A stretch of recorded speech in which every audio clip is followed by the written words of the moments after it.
यो मान्छेले 8-10 लाख पैसा खाएर भागेको छ।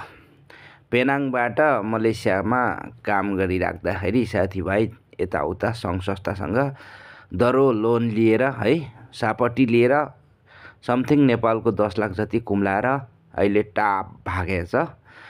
मलेसियाको पेनाङ जिल्लादेखि गायब भएको आज 15 दिन जति भयो। कहाँ मर्यो। यसको नाम चाहिँ पुष्कर पनि भन्छ यसलाई, तर पासपोर्टको नाम यसको तेज दर्लामी मगर हो। ओए तेजे पुष्करे भागेर कहाँ जान्छस्? तेरो 3 पुस्ते छ, आइजा हेर। तेरो आफ्नै मान्छेलाई तैँले झुकाएको है, आफ्नो काका काकी दाजु भाउजू तँलाई माफ गर्छ, आइजा व्यवहार मिला। त भागेर कहीँ पनि जानु, कति दिन भाग्छस् केटा? हेर तेरो सबै छ, तैँले गरेको सिग्नेचर, तेरो 3 पुस्ते डकुमेन्ट के छैन, भोलि घरमै पुग्छ।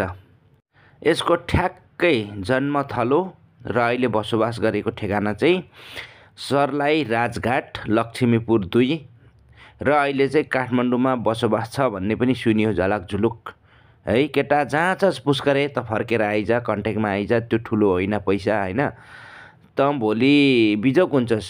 हेर केटा, त्यही भएर यस्तो बदनाम नगर न हो। तिमी हामी भनेको त मूलवासीको सन्तानले यसरी बदनाम गर्न थालेपछि त अनि यहाँ भ्रष्ट बाहुनहरूलाई, केपीलाई, शेरेलाई, प्रचण्डलाई गाली गर्दै त्यो त सुहाएन नि केटा। हेर्दा पनि कस्तो ह्यान्डसम परेको, चडक्कै परेको, सिकुटे जाँठा। खुरुकै कन्ट्याक्टमा आइज त, कन्ट्याक्टमा आइज। त्यो पैसा ठुलो कुरो होइन, मान्छेको इमान इज्जत भन्दा ठुलो पैसा होइन। पैसा पनि जरुर चाहिन्छ मान्छेलाई, पैसाको आफ्नो ठाउँ छ, तर इज्जत भनेको नि मर्दसम्मको हुन्छ के केटा। छोरा मान्छे भएर त्यस्ता मुला ऋणदेखि डराउने हो?